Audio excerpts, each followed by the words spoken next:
days, the idea of marriage seems quite natural to most people. However, it has not always been so.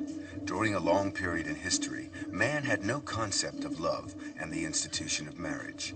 From the very birth of human history, around 3 million years BC, up until the end of the matrilineal society around 5000 BC, the history of marriage can be traced through its successive stages, beginning with group marriage, through polygamy, and finally to the monogamy stage.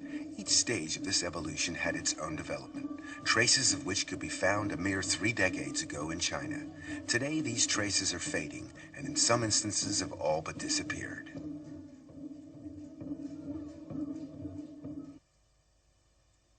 Feudalism ruled over China for thousands of years, and indeed its influence is still felt today. In Shaanxi Sheng, the cradle of the Chinese nation, this feudalism can be witnessed in the marriage customs. The marriage is arranged by the parents and the matchmaker. Family reputation is important and is scrutinized carefully. Many formalities must also be observed. The bride's birth chart must first be obtained. It is then hung at a shrine in the groom's house for 3 days. If nothing evil happens within this time, the bride-to-be is considered fortunate.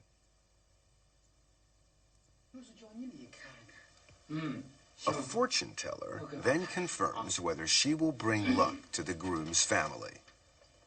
This is known as matching. Once a bride price is agreed and is delivered to the bride's house by the groom's family, then the wedding day is set. On the eve of the wedding day, the dowry is delivered to the groom's house. There, every item is announced in the traditional manner. Any deviation could bring disgrace to the families. The day of the wedding, and the groom's house is festooned with bright decorations. The bride is carefully groomed as she awaits the sedan chair.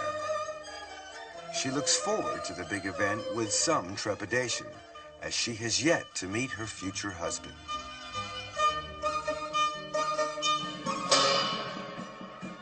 Back in the days when there were still imperial court examinations, those who passed the exams would have a parade in the streets to let everyone know about the great event. And a wedding was also regarded as very important. No expense was spared to make it the most spectacular and memorable day of the bride and groom's lives. Throwing buns to the crowd is traditional in marriage ceremonies. Amongst other things, they are supposed to ward off toothache.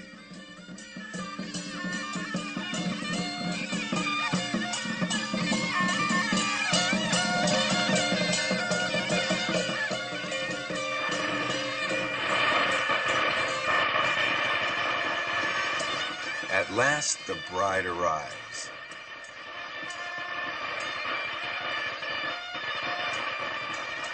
The bridegroom leads the bride by a red silk rope, which symbolizes the husband's rights over the wife. She follows him along a red carpet.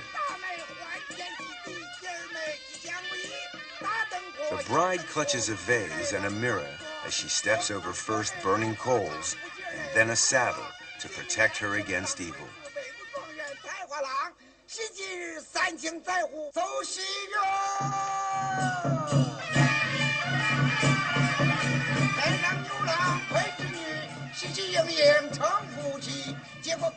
Usually, the bride's veil is lifted after the ceremony, but here, the bride uncovers her face before the ceremony starts.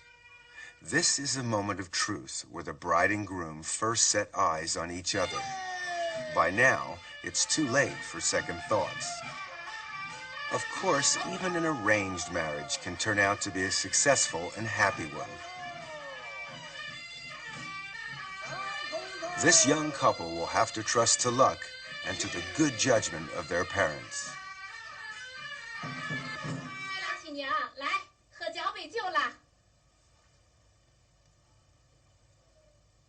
After the cup of wine, as custom dictates, the newlyweds walk around the 4 sides of their nuptial bed to pray for a large family.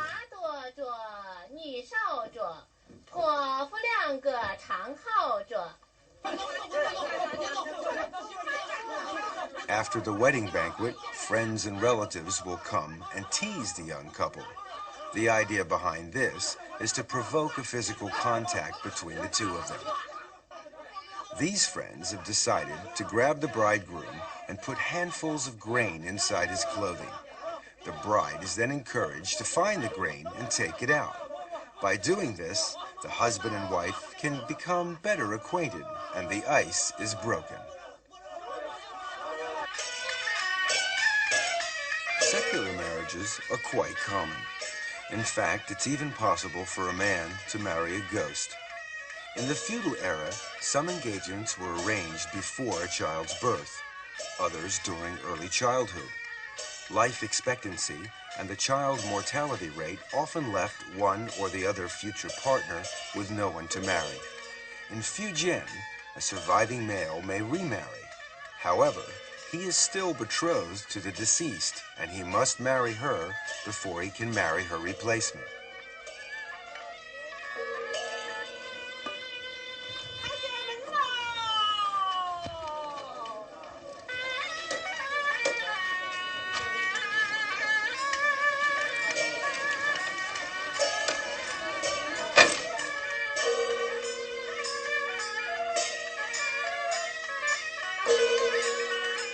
The bride, in these cases, is replaced by a dummy. The ceremony remains the same.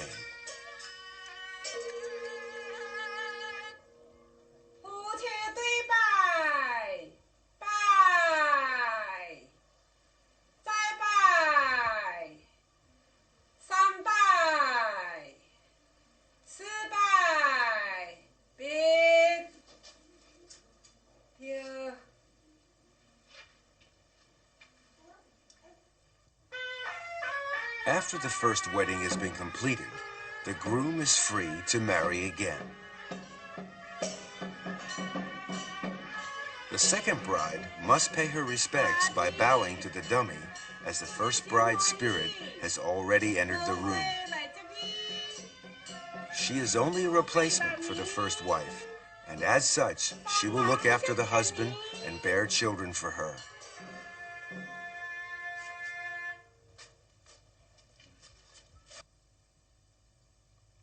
On the first night of the honeymoon, the dummy is put on the bed. Beside her is a paper husband, so that she won't be jealous.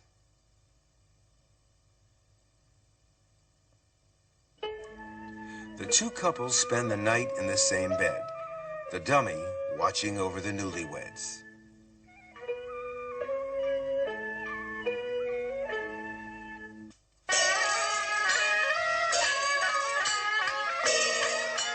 These feudal practices are unfair when it comes to women who lose their betrothed before the wedding day. If the man dies, the woman must marry his ghost. But unlike a man, she is required to remain a widow for the rest of her life.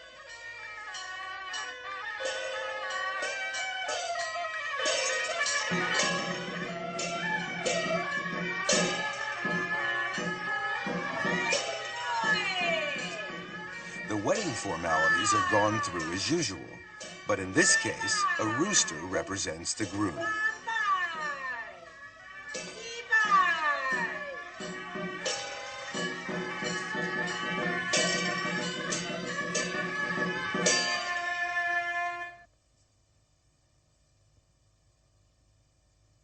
When the wedding is over, the bride is left alone with her husband's shrine in her room. She will remain in his family for the rest of her life, unable to remarry. This was considered to be virtuous of a woman back in the old days.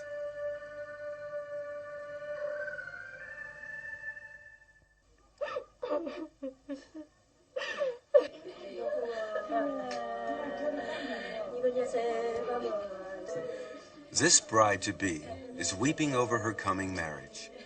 It's quite common in many places. In Hunan, the Tu-Jia tribe is a typical example.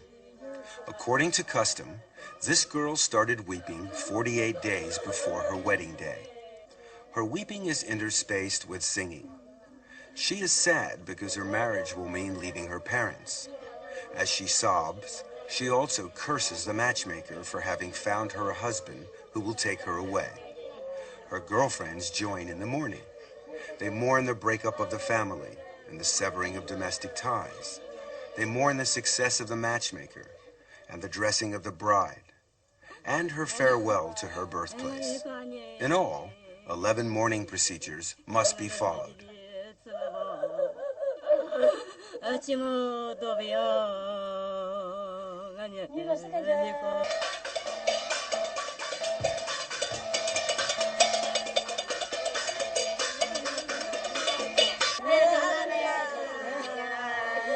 The wedding day begins with the bride, still sobbing, taking her place in the sedan chair.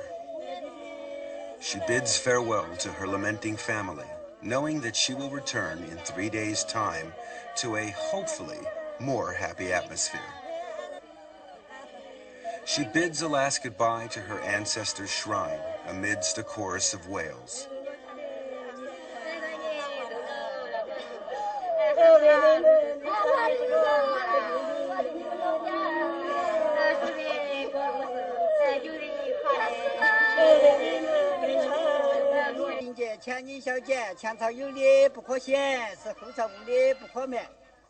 The sedan chair is smeared with chicken blood.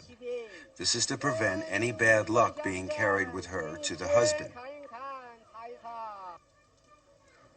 Chopsticks are spilled before leaving to ask for a blessing on her parents' family.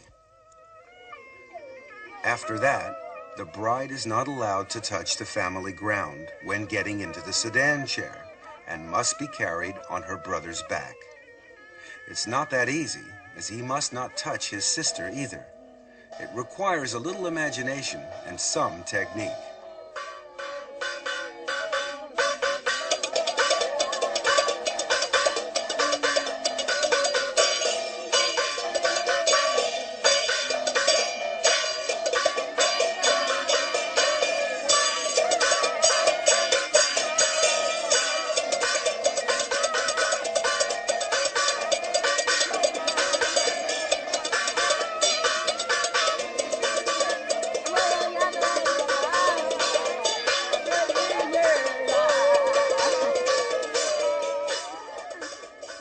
The bride is supposed to struggle to show that she is unwilling to leave her family.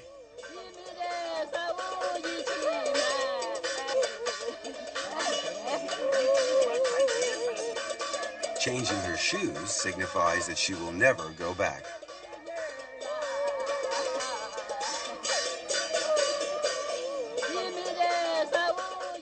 Her girlfriends make a pretense of grabbing the sedan chair as it's leaving. It's very important to make a good show of this. Some scholars believe that this symbolizes the woman's resistance to the husband's rights.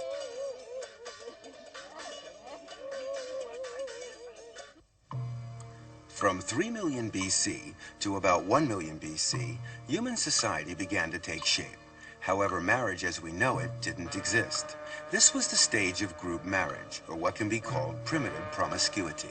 From 1 million BC to 100,000 BC, human society was splitting into different blood families. A form of promiscuity called consanguine group marriages developed.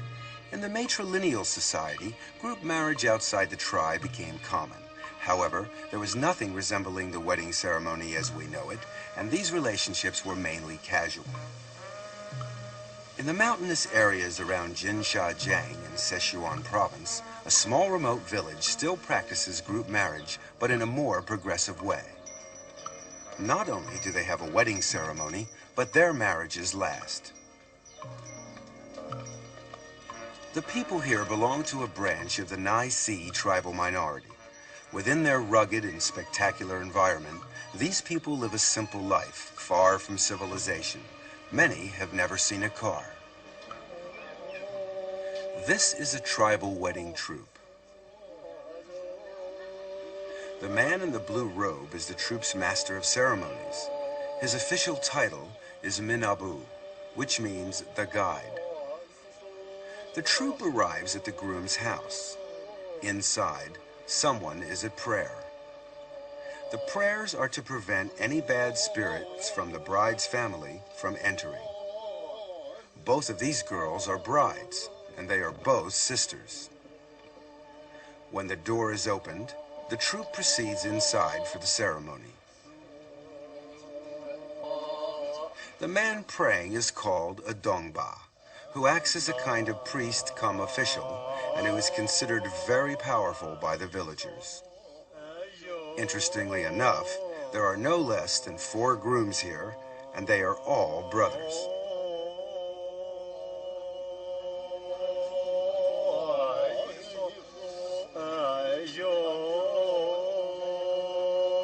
The tying of a cowhide rope is a very important part of the ceremony. It will ensure that the women will not run away. Actually, there doesn't seem to be much chance of that happening. Toasts are drunk to the happy event. The first toast is to the Minabu. Then the brothers drink to their future closeness.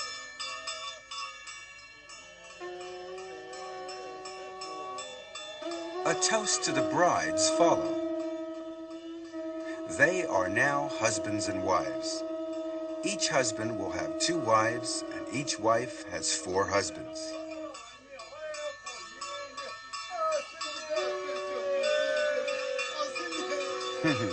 He'll drink to that. With 6 people living under one roof, accommodation is no simple matter. They must live in a 3-story house, husbands living on the top floor, and other members of the family on the 2nd floor, including the 2 wives. The wives are not allowed upstairs. When a husband feels romantic, he must go downstairs. This could cause a problem if all 4 husbands have the same idea at the same time. In these cases, it's a rule of first come, first served.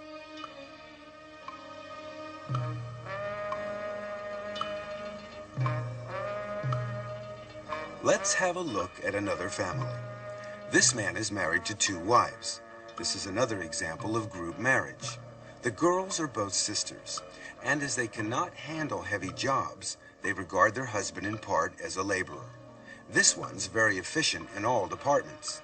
In the space of 10 years, the 2 sisters have given birth to 14 children. So this man is proven to be a good husband, as a large family means a big labor force. It's harvest time in the surrounding countryside. The procession of family members makes its way towards the fields.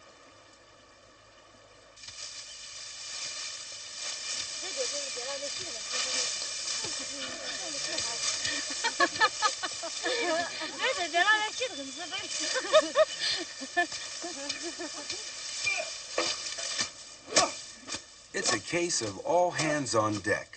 A big family means less hired labor and more money.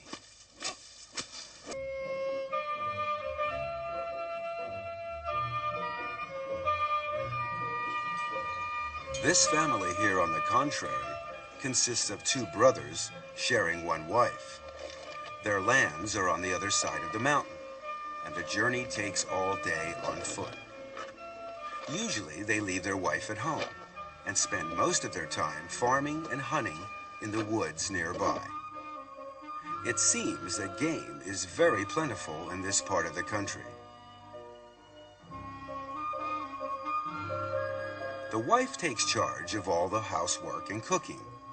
The staple diet is a mixture of corn flour. With wheat, they make a kind of wine, which is drunk daily. Clothing is knitted from either wool or hemp, and each family makes do with articles that are homemade. Their only mode of transport is by foot, but the people seem content with their simple lifestyle.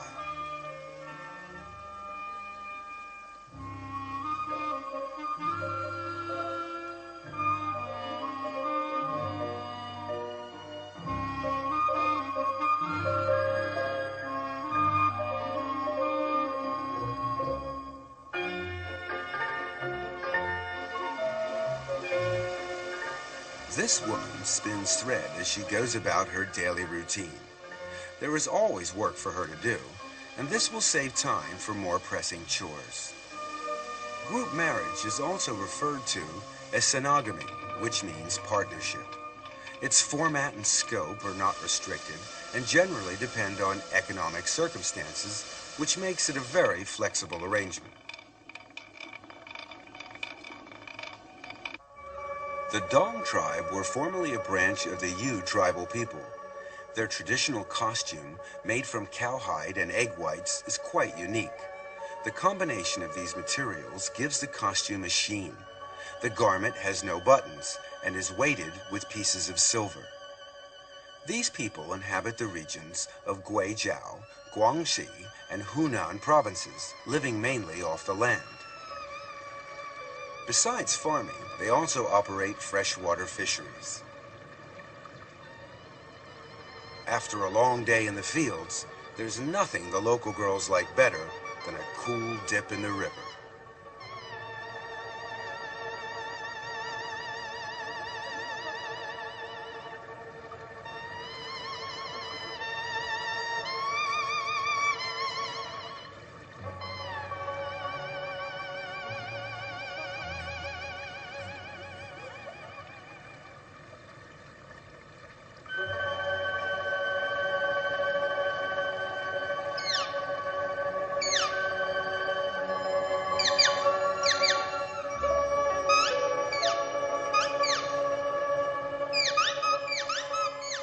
On some of the main routes to the village, intricate wooden bridges span the rivers. They're known as storm bridges because they are used as shelter during bad weather.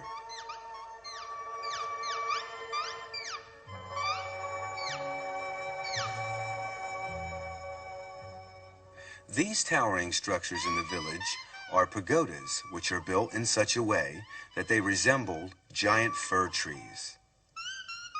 The eaves overlap neatly. Inside, the roof towers above the onlooker. This fir trunk is used as a ladder. The ancestors of the Dong Yu people were a tribe that lived in the forest, and so these pagodas are built in the shape of a fir tree in remembrance of their ancient origins.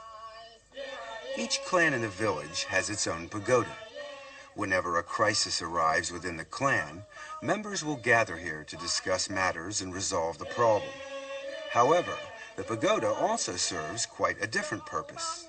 Young girls will often invite boys from outside the clan or village for a few hours singing, dancing, and conversation. The song they sing is called a step song, for obvious reasons.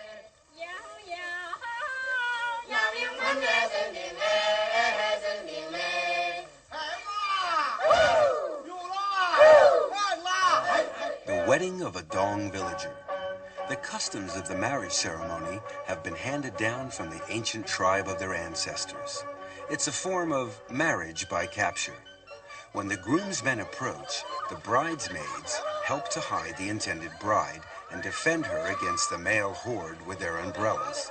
This marital hide-and-seek is generally accompanied by a generous amount of good-natured horseplay between the sexes. However, umbrellas prove no match for the persistent young men, and the line of defense gradually collapses. The pursuers are gaining the upper hand as the girls fight a rearguard action to protect their friend.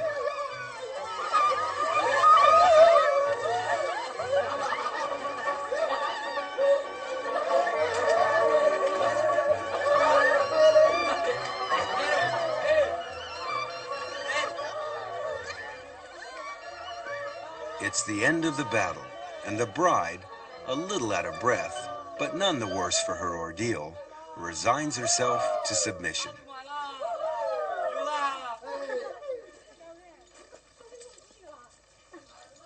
A Dong groom need not go to meet his bride. Instead, accompanied by her bridesmaids, she walks off to join her future husband.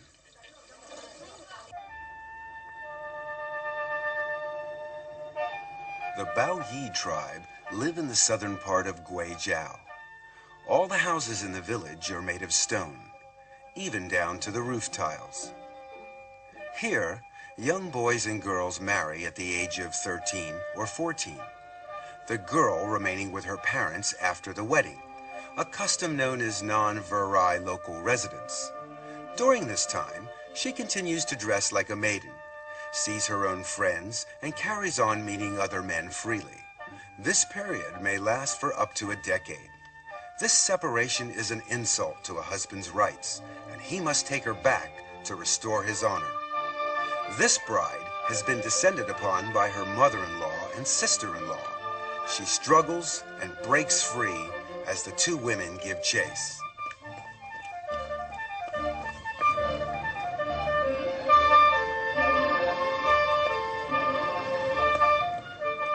Finally, the game is up and the bride captured. The bride will have her hair combed out so that she no longer looks like a young girl. From then on, she is a woman and must assume her responsibilities as a wife. It's another form of marriage by capture.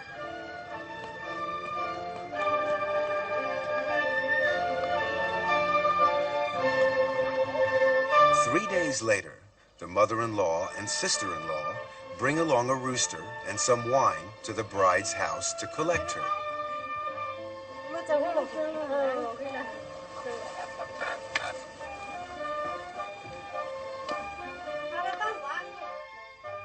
She is given a change of clothes and required to dress like a married woman. A traditional hat is placed on her head. From now on, she is obliged to stay with her husband and renounce her flirting with other men.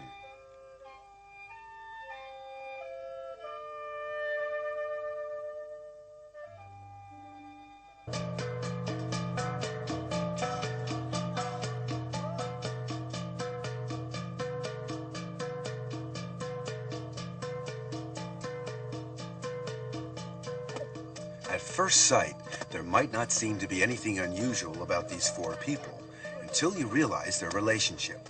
The man on the left is the husband. On his left is his wife. On her left is her lover, and next to him is her lover's wife. This complicated relationship is quite common for these people.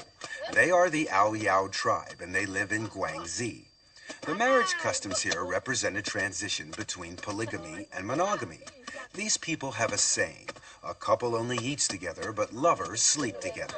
Marriage is seen as a means to increase productivity. Working together and taking a lover is regarded as being reasonable as well as being legal. This is the time for planting, and so the wife's lover brings along his wife to lend a hand in the fields. The husband, of course, is very grateful to them. A lover's date is usually initiated by the woman. With this secret signal, the lover will know exactly what to do.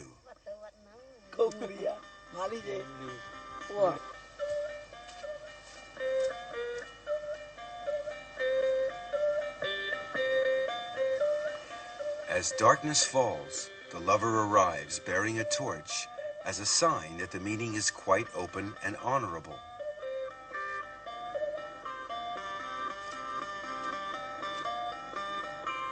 The family hasn't quite finished eating dinner when the young man arrives, but the husband behaves normally and receives him as a distinguished guest since everything is above board. The lover feels honored.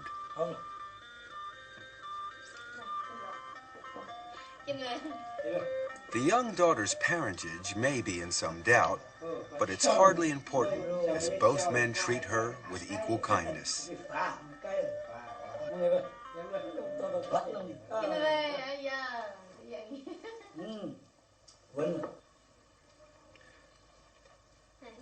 After supper comes entertainment, but first they gather to wash their feet together. This feet washing symbolizes their closeness as a family.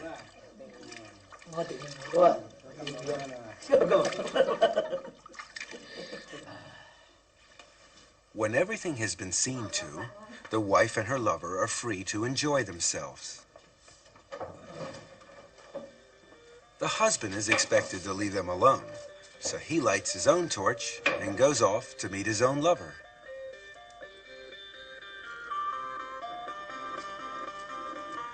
This custom originated in matrilineal societies. At that time, men worked in their family and had love affairs outside. This continued until the advent of patrilineal societies and the establishment of monogamy. However, the custom survived in some areas, with love, living, and sex becoming three different aspects of marriage. Love affairs in the Kashanyao tribe are also quite open. If a girl invites a boy over at night, he can't use the front door. However, that's no problem for this resourceful Romeo.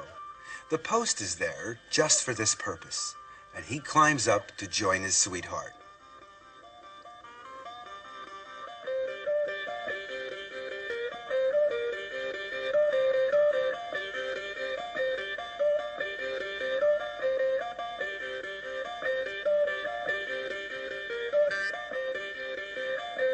The next day, the girl will end the relationship if she decides she can't get along with her suitor. If she likes him, however, she will introduce him to her mother. In this particular case, the mother is delighted to find that her rather plain daughter has managed to catch herself a handsome young beau. She thanks him for coming and hopes to see him again. He is given a present and asked to stay a while. A marriage looks to be on the cards. Their customs show matrilineal characteristics before marriage and patrilineal characteristics after marriage. It's the result of being in transition from one stage to the next.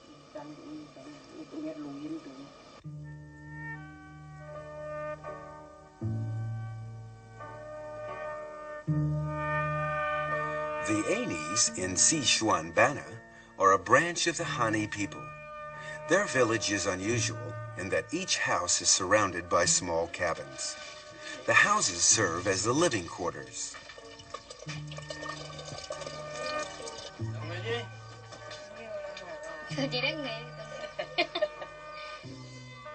Inside the house, however, men and women are strictly segregated and must stay in their respective corners of the house.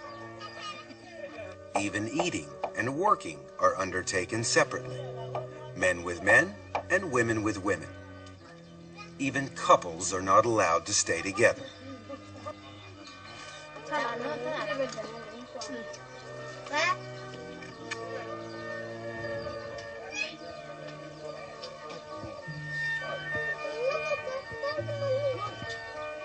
As you can imagine, this total separation is not conducive to the propagation of the species, so this is where the cabins come into play.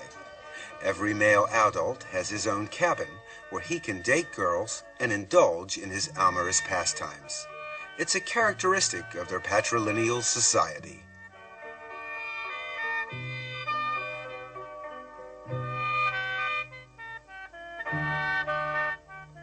The Anis hold the gourd in very high esteem. Its abundance of seeds symbolizes a big family, whilst its shape is similar to the male organ. These people have very defined standards of beauty. A girl should be plump with a small tummy. Their costume is therefore designed to show off their most important features. The skirt is just long enough to cover the bottom, and it sits low enough to enhance their beautiful figures.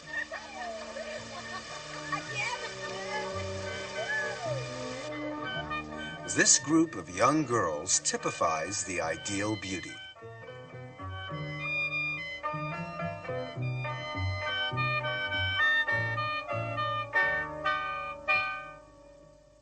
But even beauties need a little makeup.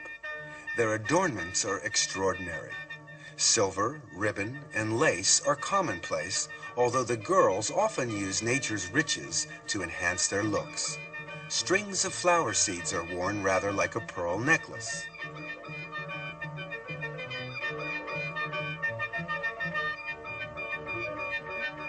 Shells, which are highly sought after in the mountain areas, are made into a belt.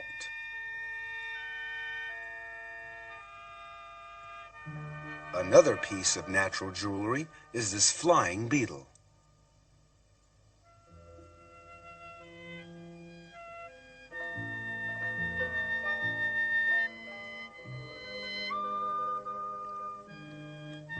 Before it can be used, it has to be prepared. The girls wrap it in a leaf, then dry it out thoroughly in the fire. It is then threaded with a piece of twine. The effect when put in the hair is quite beautiful.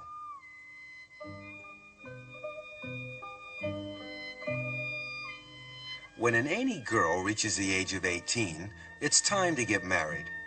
But before any proposal can be made, a young man must know the girl's status. A yellow cap shows that the girl is 18 and is still single. A black hat means the girl is already married. A round hat means she's under 18 and can't get married yet, although she can have a social life.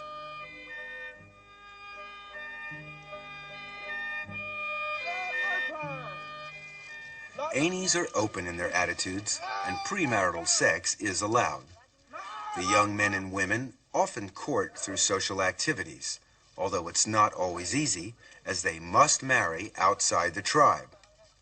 Once married, affairs are tolerated within the rules. That is to say, men are allowed to have them, but women are not.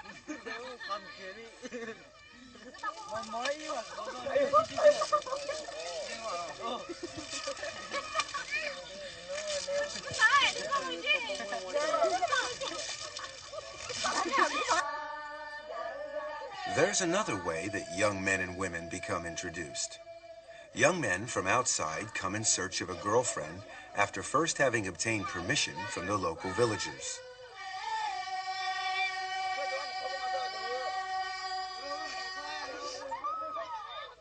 Once a young man has selected his girl, he must make his intentions known to her. 3 procedures must be followed. Firstly, the boy pulls her belt slightly.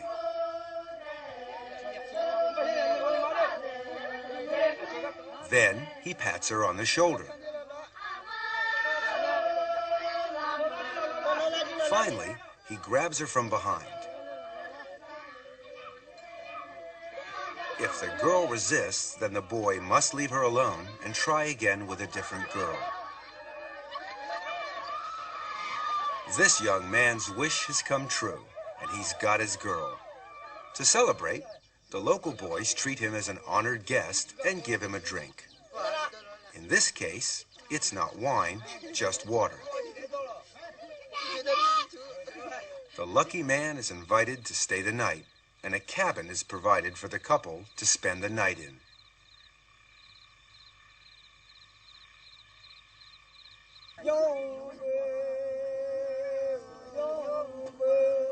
When night falls, the village social life begins. Those looking for a mate assemble.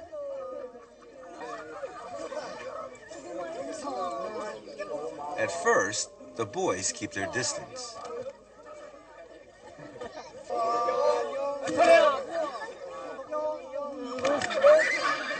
But after a while, they become more at ease, and they get closer to the girls.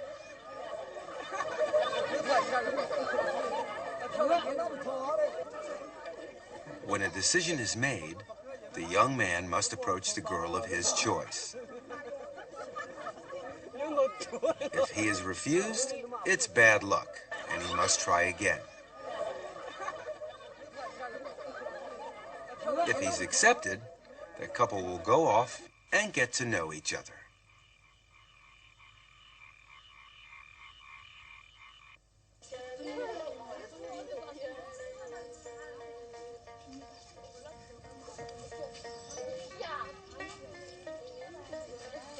The remote Ai Lao Shan Mountains in Yunnan is the home of the Yiche.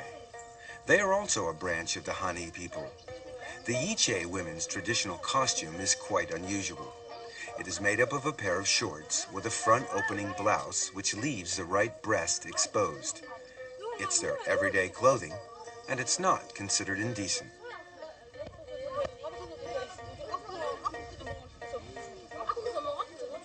All women want to look beautiful, but definitions of beauty vary from country to country. These girls have a natural beauty, something that no amount of makeup can provide.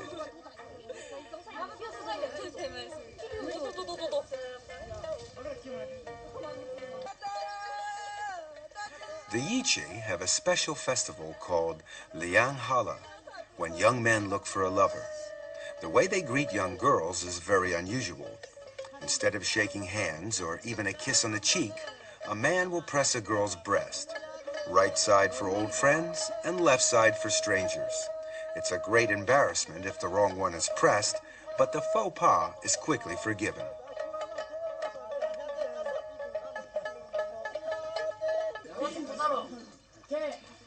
When a boy meets a girl outside, he will often invite her to a party. The number of boys is always the same as the number of girls, and they sit alternately in a circle.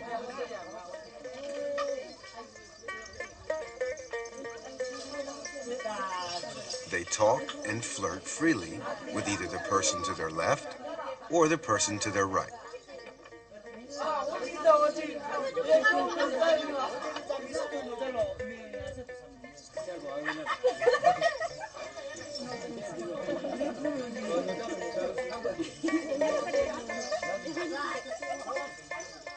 At first, they're shy and feel a little awkward. But after some wine, the ice breaks and everybody feels at home. By the time the meal ends, everyone is in high spirits.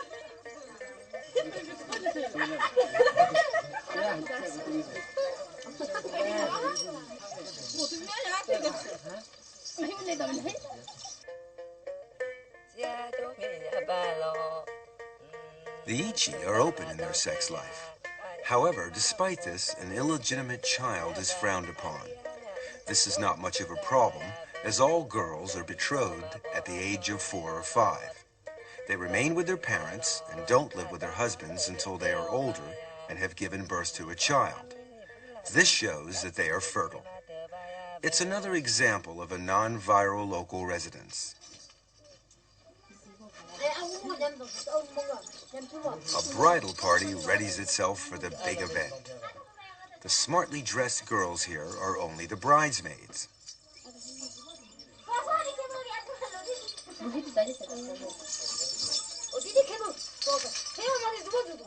This one is the bride. Before she leaves, her mother gives her a duck and an egg to carry, symbolizing her fecundity.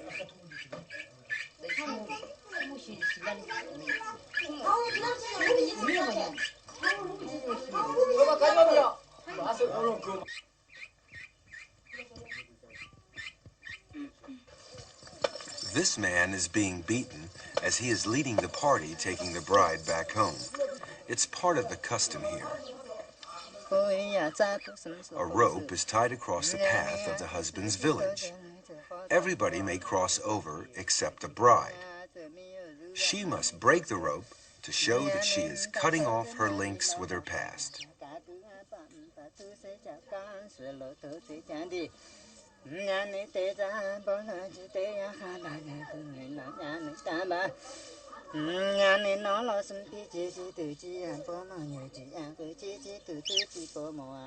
On arrival, the egg is put on the stove, and the bride will share a bowl of uncooked rice with her new husband. From then on, they are married.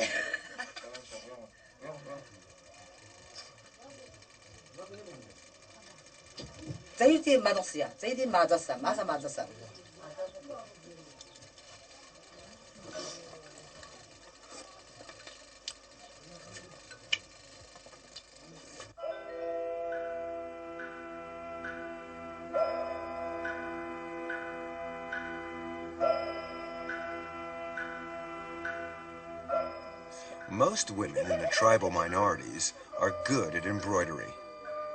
This is especially true of the white-trousered Yao. Like in many other tribes, they use it to convey love to the young men they admire.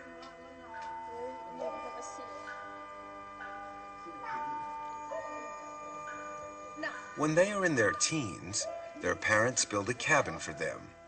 They use this cabin for their love affairs.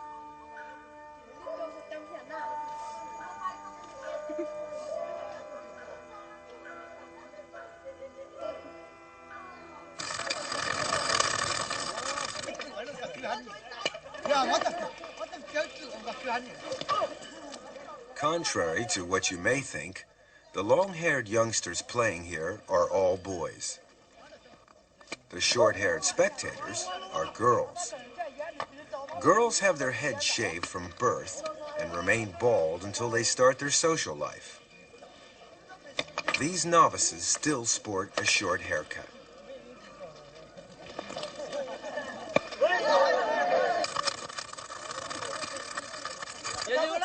In most societies, the boy courts the girl. But here it's the opposite. To show her interest, a girl will pull the boy's belt. If the boy isn't interested, he will ignore her and walk away. If he is, he must still show a reluctance to take up the girl's offer.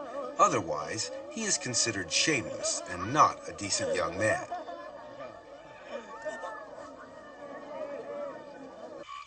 If the girl wishes to take things further, she will take the boy home. Some boys prove to be more shy than others.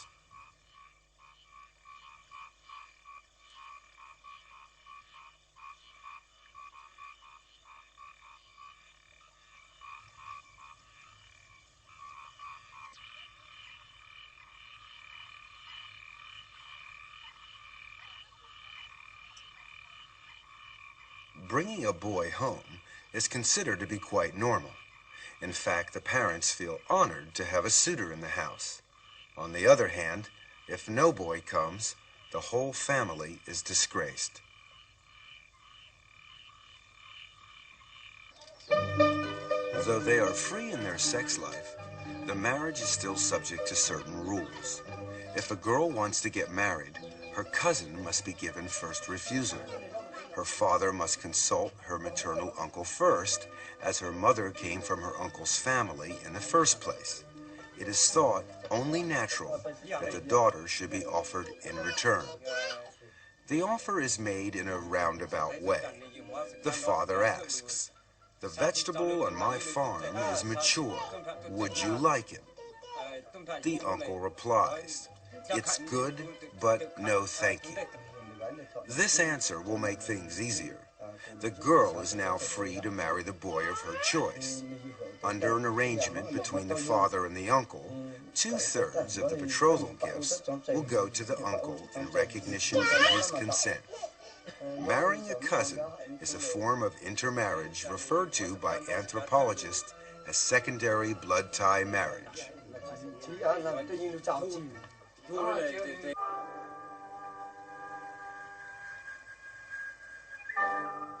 This practice prevails in the Va tribe too, although it is not allowed within a patrilineal family, nor within the same clan. It is even forbidden to marry someone with the same surname. If this code is violated, it is considered incest and regarded as an offense. As a punishment, the couple must buy a cow and slaughter it. The cow's head is cut off and put on top of the couple's heads to show repentance for this transgression. They treat the whole village to a share of the meat from the cow and pay for prayers to be said, as they believe that this crime may enrage God. They fear that the clan or even the whole village may be cursed otherwise. Thereafter, the couple will never see each other again.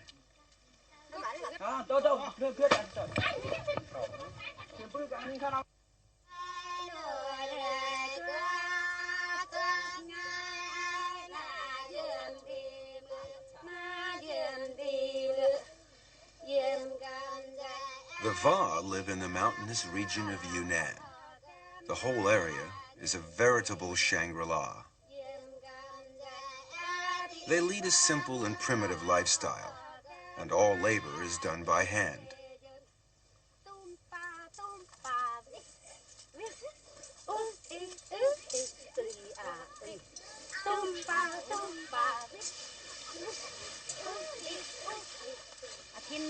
The women usually work stripped to the waist.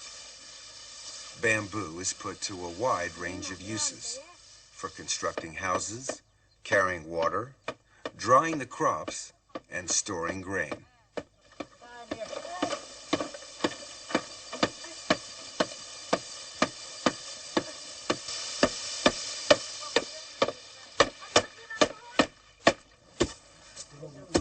The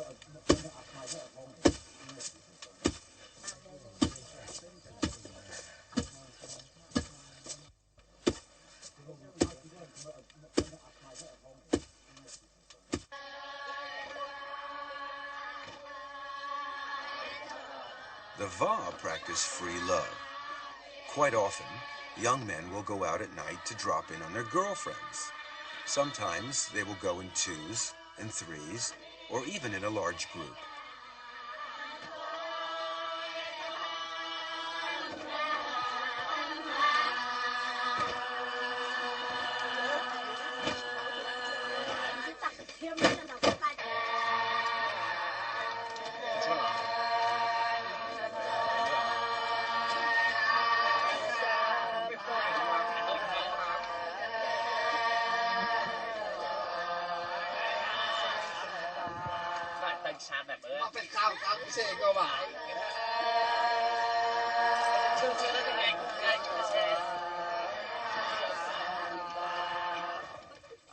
They spend the evening singing, dancing, and eventually sleeping together.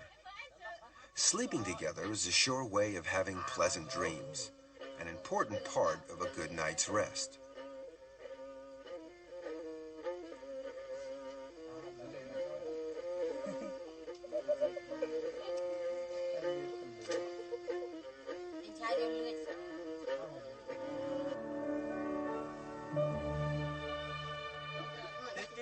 The next morning, the youngsters tell each other about their dreams.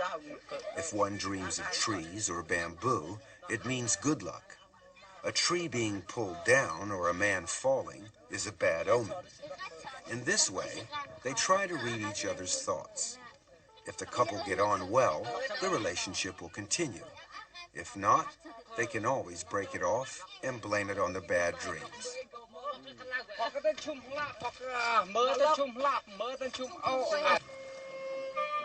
Matrilineal society flourished between 10,000 and 5,000 years BC. At first, people practiced group marriage, but slowly this evolved into polygamy. One example of polygamy is visiting marriage. This is practiced by the Moshu people of Yongning. This is a typical Moshu house. It shows the status of the Moshu woman. Women live upstairs, each having their own room. The rest of the house downstairs is occupied by the old folks and the young children. Adult males have no place in the home and are obliged to stay with their girlfriends at night. Those unlucky enough not to have girlfriends must rough it with the animals.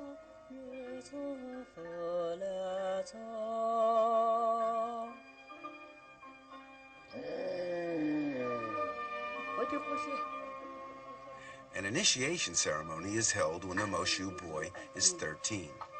After that, he's considered an adult and will join in with the work and enjoy all the privileges of adulthood, including having affairs.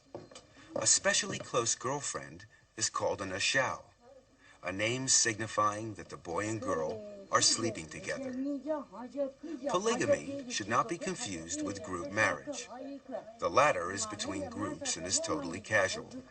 The former is one-to-one, although there is still no formal bond and partners may come and go.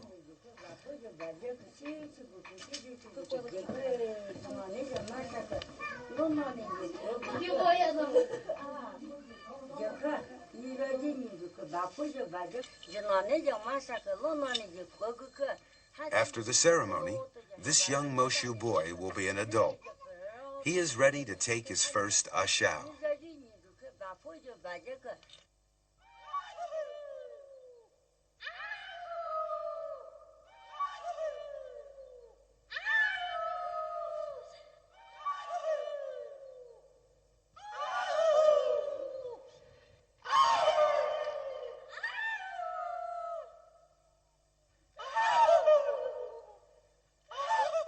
If any of these boys and girls fall for each other, there will generally be a very quick response.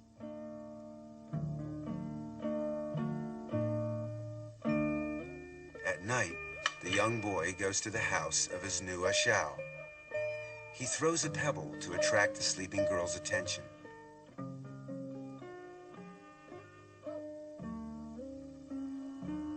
comes down and invites him upstairs.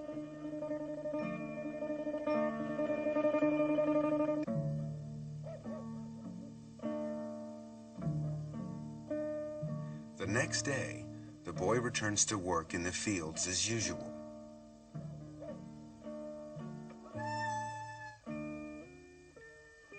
If he fails to come back the next night, then the affair is over. Likewise, if the boy returns and the girl refuses to open the door, the affair is over.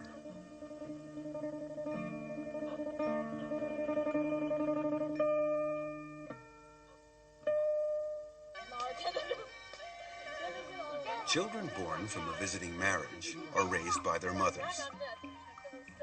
The father has no obligation to participate at all. However, men are not all without feelings, and after a while, he will lend a hand with the housework and the child.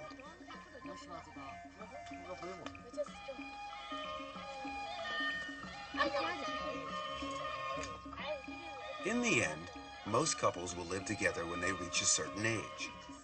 The matrifocal family becomes a joint family, and the matrilineal family changes into a conjugal family.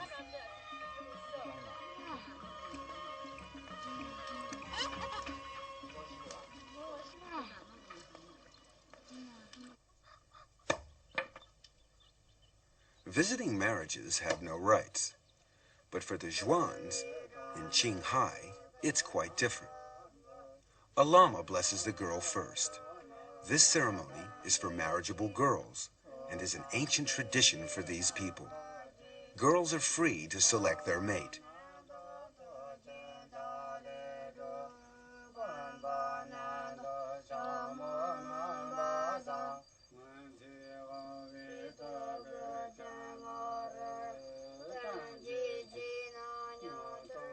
When it's time for the girl to change her clothes, she must wear 2 pearl necklaces at the back of her head to indicate the end of her maidenhood.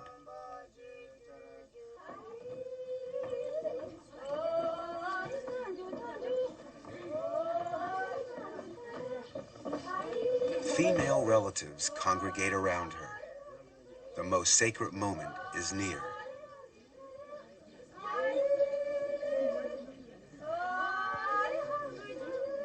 The closer they come, the lower the bride must hold her head. It's a religious ceremony called Dai Tian Tao, or marriage to the god.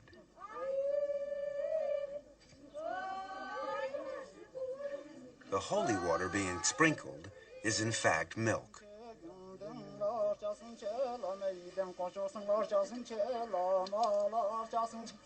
During the prayers, the bride's face is washed with holy water.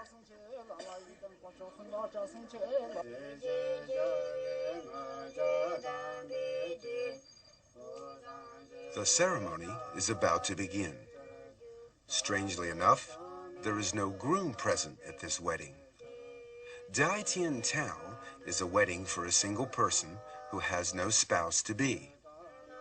This girl is being married to God, represented here by the Lord Buddha.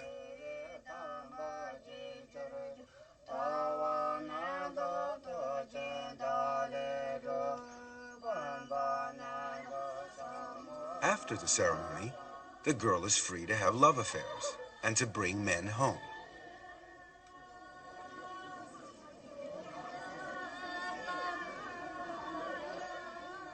All the villagers attend the ceremony and dance and sing to celebrate her wedding. The purpose of the ceremony is to announce to the public that another girl has reached womanhood and she is now able to take lovers.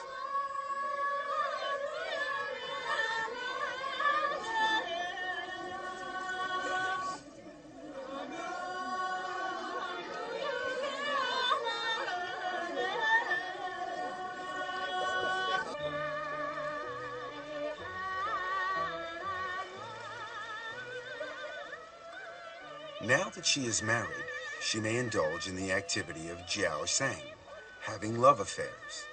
It's a form of polygamy where the couple come together for a purely sexual relationship with no thought of family bonding. There is no right of exclusive access either. Each partner may come and go freely.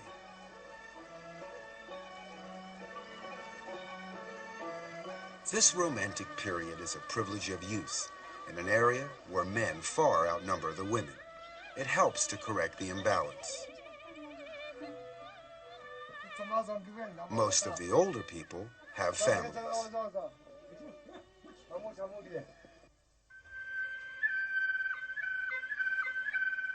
The Miao tribe are a larger minority. They regard themselves as descendants of Qi Yu and are scattered around the southwest mountainous areas of China.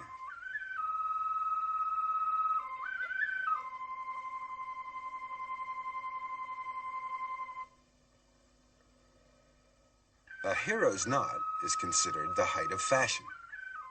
The Miaos are divided into several branches, and each branch has a different costume. Customs are different too. There are always festivals to celebrate. In some areas, there's a festival almost every month. And at these times, the Miao girls are especially busy. They dress up in traditional costume for the event. They don't get dressed at home, but bring along their costume to the festival where their mothers dress them in public. Everything of value is worn. Silver ornaments show off their wealth, whilst the intricate dresses are a witness to their handiwork. A pierced ear with a large hole is considered prestigious and is meant to attract admirers.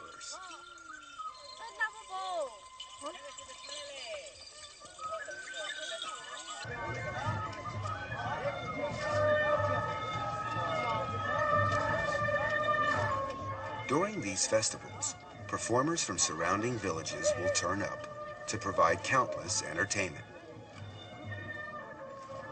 Today is the 8th of April festival.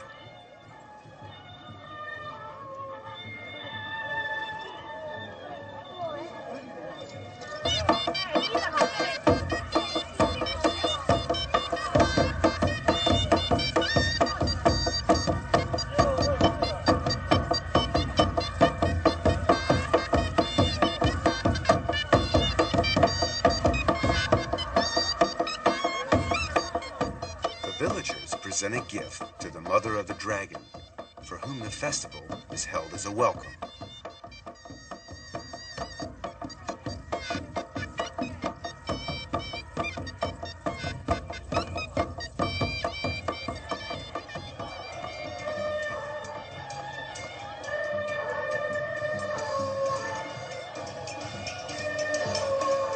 Like the Han people, the Miao race dragon boats at the annual Dragon Boat Festival. The Miao legend surrounding this festival is identical to Han legend, except that they maintain Chu Yun was a Miao. Hunan is the Miao place of origin, and there are indeed historical records of a Miao army, so their legend is not based on fantasy.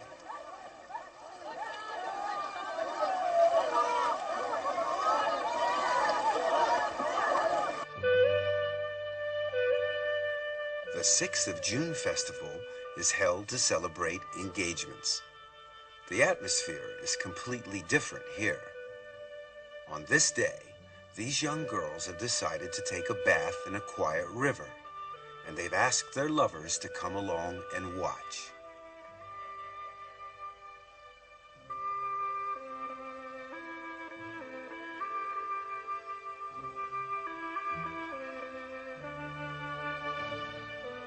This boy makes a thorough examination.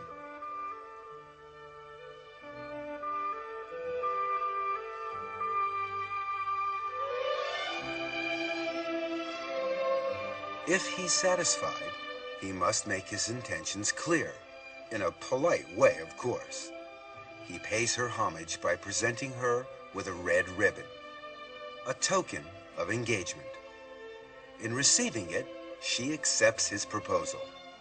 Romance is truly international. Another festival is called Eating Maiden's Rice. Besides the usual singing and dancing during the day, the whole family has dinner together.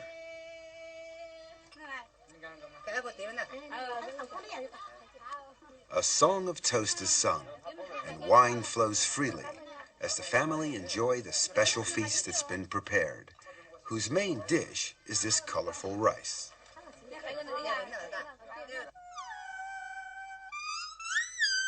At dusk, young boys arrive blowing a horn as a call to their girlfriends. Each girl takes a rice ball to her lover. It's called asking for rice. The rice balls have messages. Pine needles inside the rice ball means that the girl would like needles and thread as a present. Corn means the girl would like an umbrella.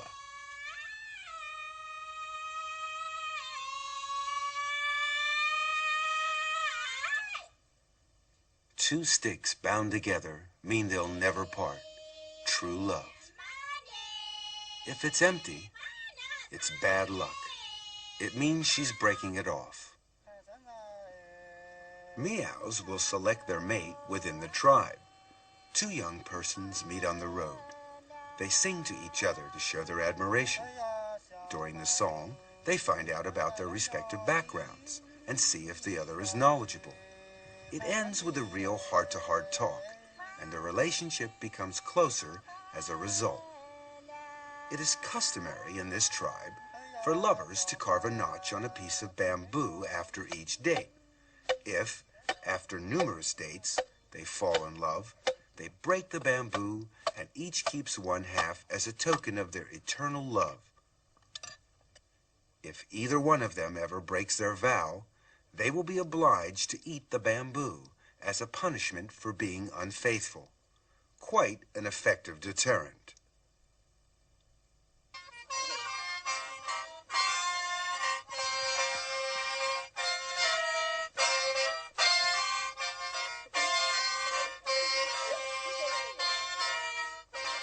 The Gurja are a branch of the Miao tribe. They're experts at blowing the sheng, a long horn-like instrument. Under traditional rules, no blowing is allowed after the planting season. Otherwise, the seedlings won't grow. The correct time for sheng blowing is before planting, which is also the right time to look for a girlfriend.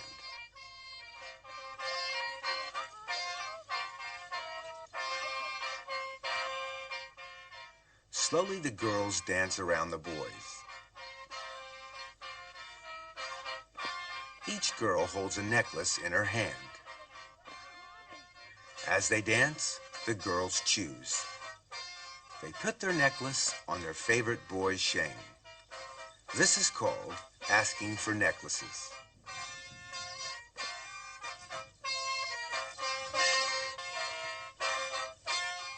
This young man is lucky. His sheng has been decorated. But not every boy is sure to be successful. This one has something the others don't. He has 3 necklaces on his sheng.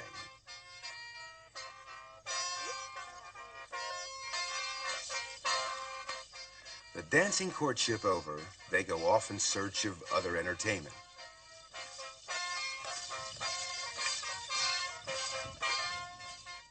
Leaving the unfortunate boy to curse his bad luck.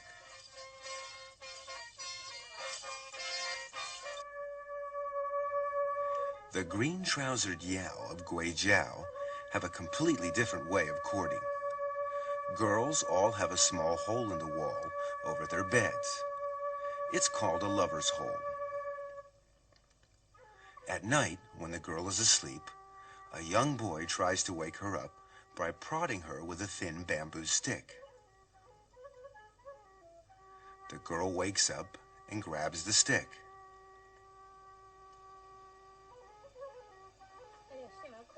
But she doesn't react favorably. So the boy decides to go home. Another one soon arrives.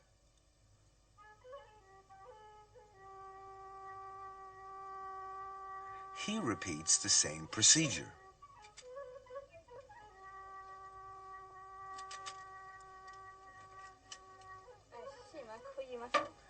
This time, things look more hopeful. She asks him who he is. They talk to each other through the hole, usually until dawn. He seems like a nice boy, and she lets him in so that he doesn't catch cold.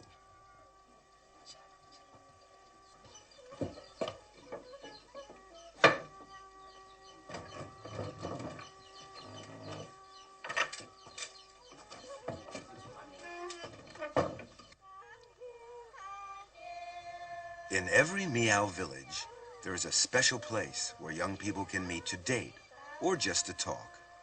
Normally, they date in the evenings, but when they're not too busy farming, they also meet during the day.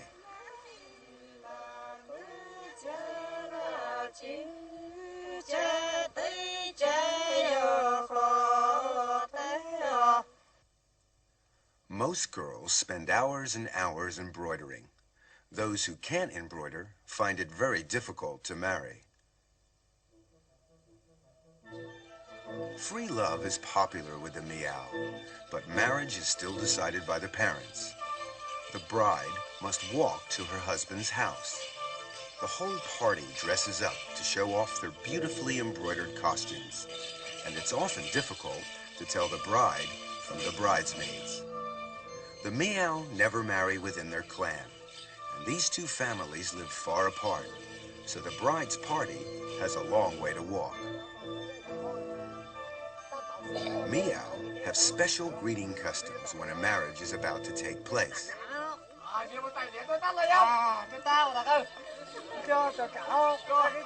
The villagers wait at the entrance to the husband's village and make the bridal party drink from an ox horn. The drinker must be careful not to touch the horn with their hands. Otherwise, they have to drink it down in one gulp.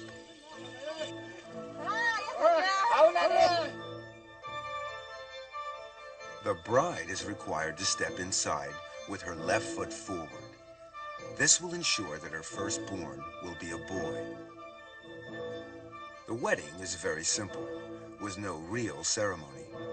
The bride must carry water for her husband's family.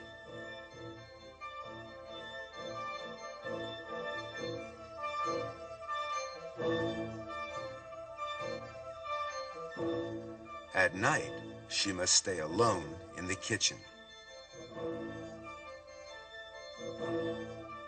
The groom must also find somewhere separate to sleep until the bride is returned to her parents' house. The next day, the bride leaves and goes back to her parents' house.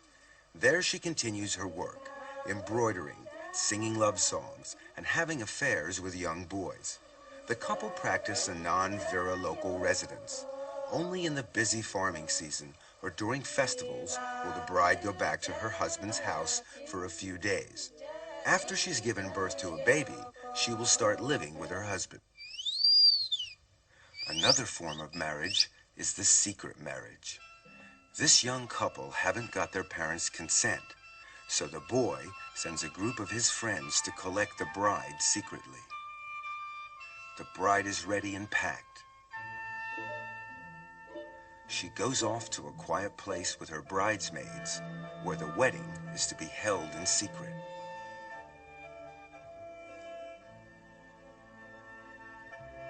Quickly, she dons her bridal dress.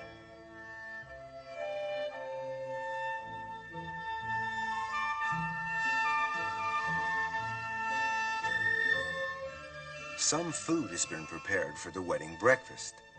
The event turns into a wedding and a picnic rolled into one.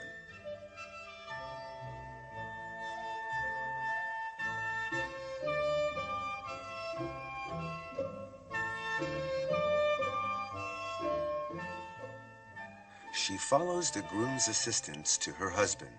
The wedding is now completed. This kind of marriage is recognized as being legal, and the parents cannot object.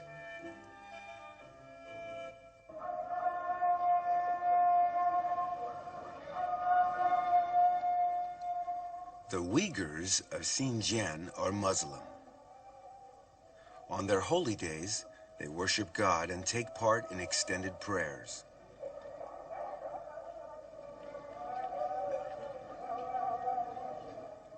Only men are allowed inside the mosque. Women are strictly forbidden. Islam respects patriarchy and a husband's rights over his wife. Women are regarded as subordinate in all matters.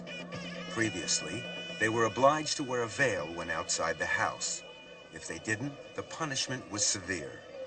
If a husband says, "I release you," he is considered divorced from his wife, and there is nothing that she can do about it.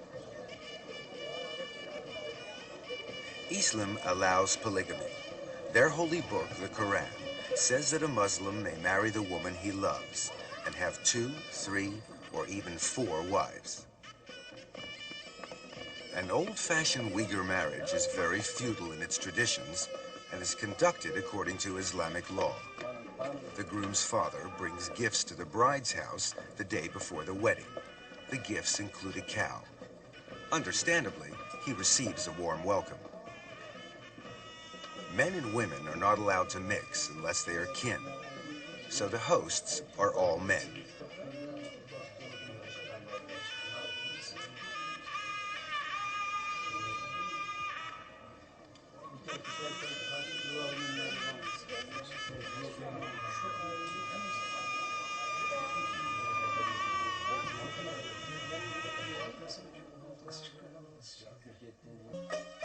The day of the wedding, the bride gets up early to dress.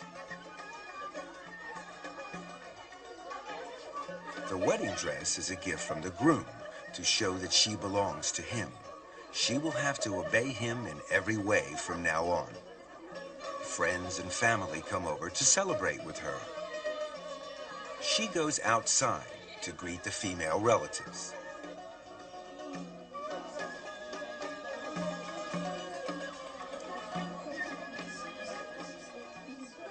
The wedding banquet is lavish. An array of snacks, preserves, sweets, and fresh fruit is prepared. All specialties of Xinjiang region. Unlike many other peoples, the Uyghurs hold their weddings at the bride's house. The guests eat whilst waiting for the groom. Finally, he arrives, amid much good-natured horseplay.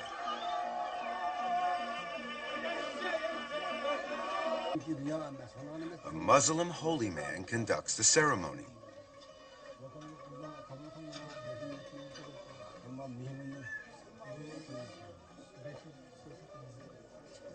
First come the prayers.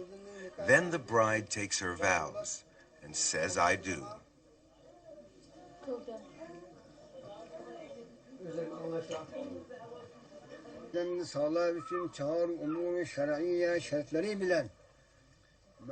Then it's the turn of the bridegroom.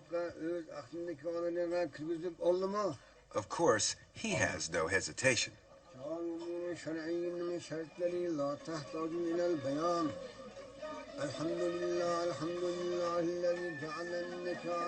After the vows, the bride and bridegroom share a piece of salted bread. This symbolizes the hardships they will share during their married life.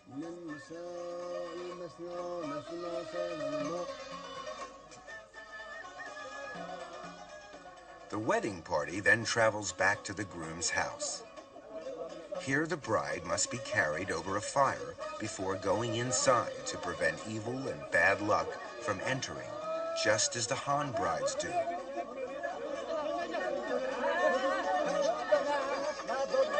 Dancing and singing continues in celebration of the happy event.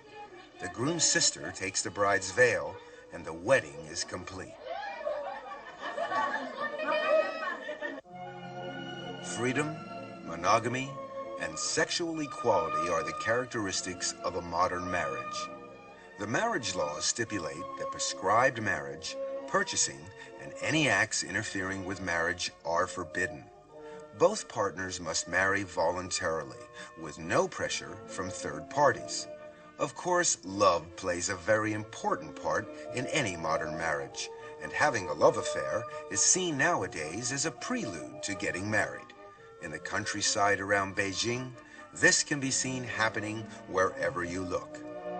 But not everybody enjoys these romantic encounters. Some people find it difficult to find a partner. This is especially true in big cities. In Beijing, the Worker Syndicate has set up a Lonely Hearts Club with a computerized dating facility. This modern equivalent of the matchmaker tries to bring together those despairing bachelors with the mates they desire. The scheme has been very successful. The registration and procedures are quite simple.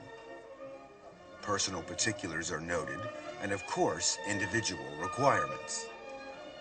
Then it's up to the computer to search its files for a suitable match.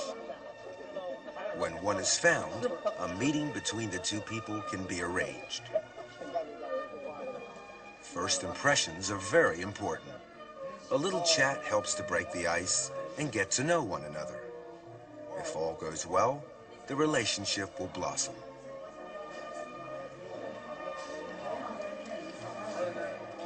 This couple seems to be getting along quite well.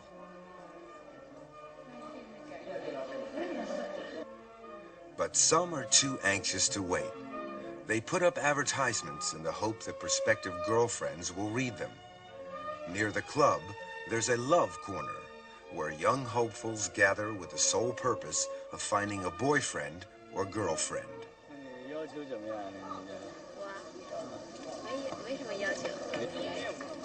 比我强吧，年龄啊无所谓。年龄无所谓啊。大点。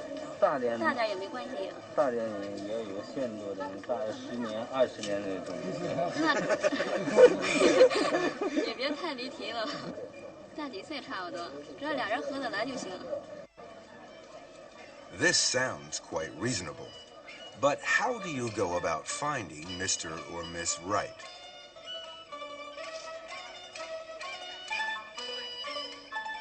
Firstly, it must be someone you like.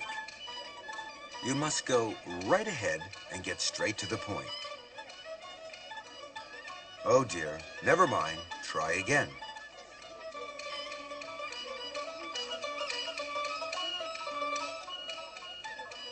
This looks like another no.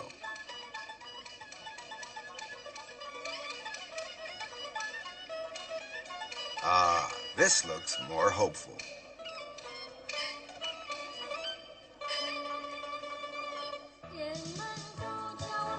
The club provides an excellent service by allowing young men and women to meet and to get to know each other better. Balls are held frequently. It's Golden Autumn Night, the eve of the Mid-Autumn Festival. These two young ladies are obliged to dance together. They obviously haven't found their Prince Charming yet.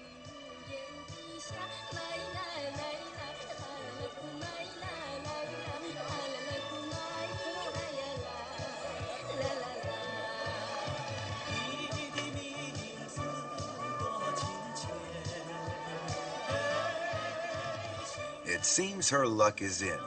She's found a handsome man. The ball is divided into sections.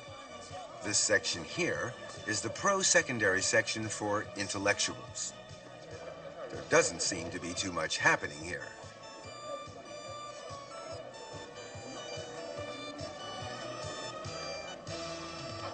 This is the senior citizen section.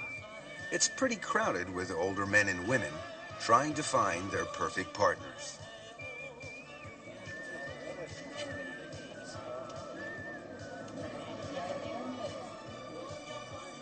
Finding Mr. or Miss Right is not very easy. So the staff does what it can to help. Who knows? Success could be just around the corner.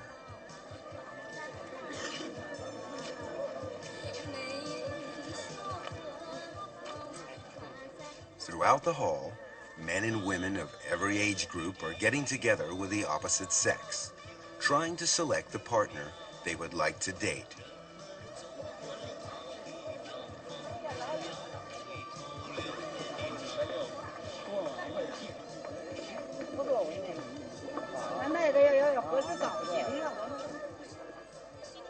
Finally, the ball comes to an end. Partners take their time to say goodbye and exchange addresses to arrange further meetings.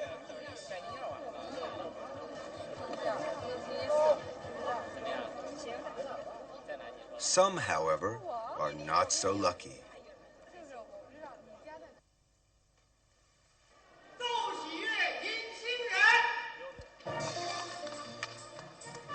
Soon after the Mid-Autumn Festival, the club holds a spectacular group wedding for 100 couples who have found their match.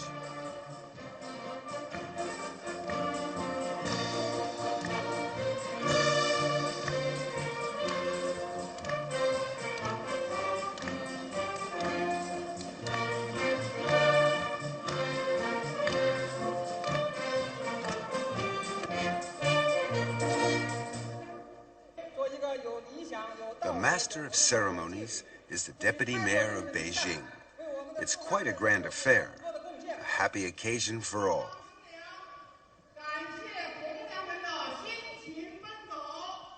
The couples thank the dating service for their hard work.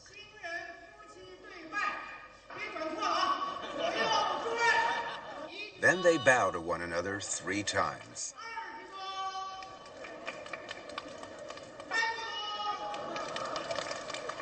Hopefully, all love stories will have such a happy ending.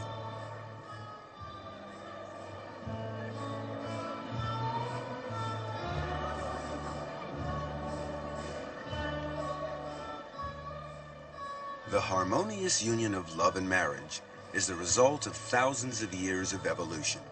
Some people believe that our present system will continue. Others maintain that marriage customs, like many other aspects of everyday life, are in a constant flux and are bound to evolve further. Of course, nothing is absolutely certain. What will the future bring? Judging by the past, your guess is as good as ours.